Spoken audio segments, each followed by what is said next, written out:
first on the floor with one officer near his head, a second near his back, and a third officer standing nearby.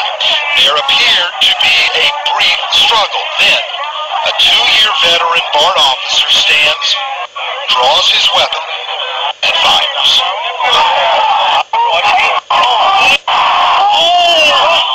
Freedom is slavery, and slavery is freedom.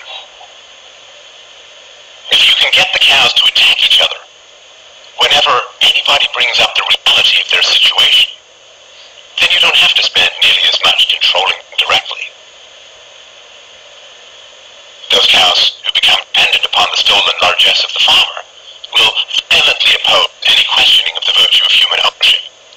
And the intellectual artistic classes, always and forever dependent upon the farmers, will say, anyone who demands freedom from ownership, you will harm your fellow cows.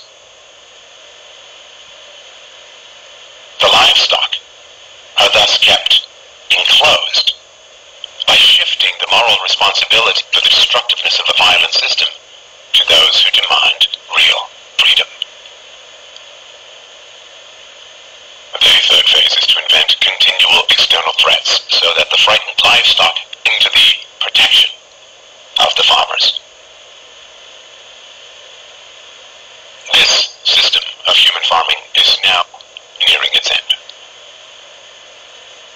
The terrible tragedies of modern Western economic systems has occurred not in spite of, but because of past economic freedoms. The massive increases in Western wealth throughout the 19th century resulted from economic freedoms. And it was this very increase in wealth that fed the size and power of the state. Whenever the livestock become exponentially more productive, you get a corresponding increase in the number of farmers and their dependents. The growth of the state is always proportional to the preceding economic freedoms. Economic freedoms create wealth, and the wealth attracts more thieves and political parasites, whose greed then destroys the economic freedoms. In other words, freedom metastasizes the cancer of the state. The government that starts off the smallest will always end up the largest.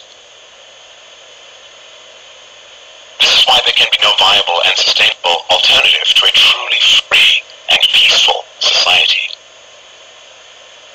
A society without political rulers, without human ownership, without the violence of taxation and state. To be truly free is both very easy and very hard. We avoid the horror of our enslavement because it is so painful to see it directly. We dance around the endless violence of our dying system because we fear the attacks of our fellow livestock.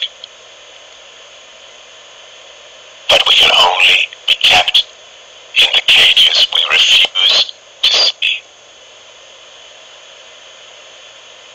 Wake up.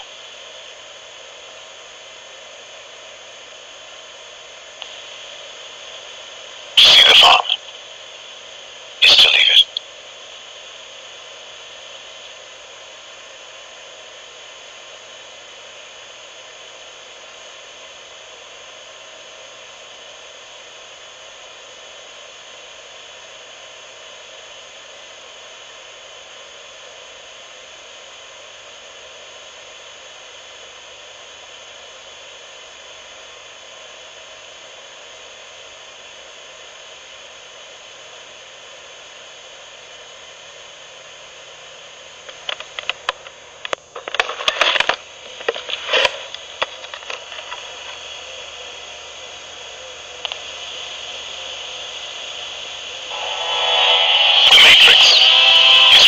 Greatest metaphors ever.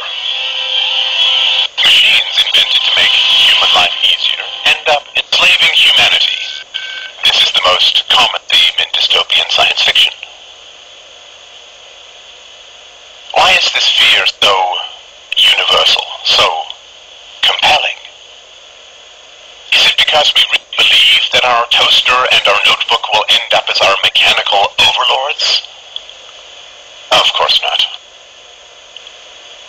This is not a future that we fear, but a past that we are already living.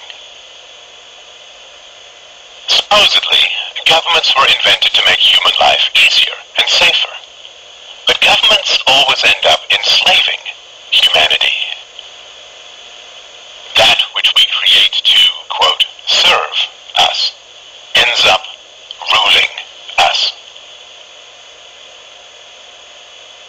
The U.S. government, by and for the people, now imprisons millions, takes half the national income by force, overregulates, punishes, tortures, slaughters foreigners, invades countries, overthrows governments, imposes 700 imperialistic bases overseas, inflates the currency, and crushes future generations with massive debts. That which we create to serve us ends up ruling us. The problem with the state as servant thesis is that it is historically completely false, both empirically and logically. The idea that states were voluntarily invented by citizens to enhance their own security is utterly untrue. Before governments in tribal times, human beings could only produce what they consumed. There was no excess production of food or other resources. Thus, there was no point owning slaves because the slave could not produce any excess that could be stolen by the master. If a horse pulling a plow can only produce enough additional food to feed the horse, there's no point hunting, capturing, and breaking in a horse. However, when agricultural improvements allowed for the creation of excess crops, suddenly it became highly advantageous to own human beings. When cows began to provide excess milk and meat, owning cows became worthwhile. The earliest governments and empires were in fact a ruling class of slave hunters who understood that because human beings could produce more than they consumed, they were worth hunting, capturing, breaking in, and owning. The earliest Egyptian and Chinese empires were, in reality, human farms, where people were hunted, captured, domesticated, and owned like any other form of livestock. Due to technological and methodological improvements, the slaves produced enough excess that the labor involved in capturing and keeping them represented only a small subset of their total productivity. The ruling class, the farmers, kept a large portion of that excess while handing gifts and payments to the brutalizing class, the police, slave hunters, and general sadists, and the propagandizing class, the priests, intellectuals, and artists.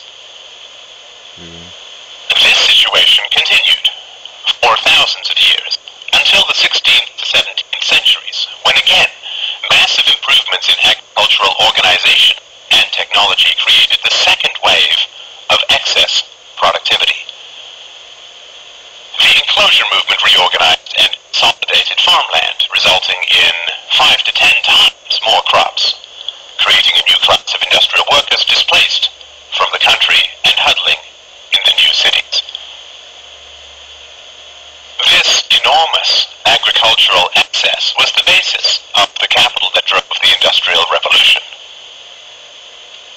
The Industrial Revolution did not arise because the ruling class wanted to free their serfs, but rather because they realized how additional, quote, liberties could make their livestock astoundingly more productive.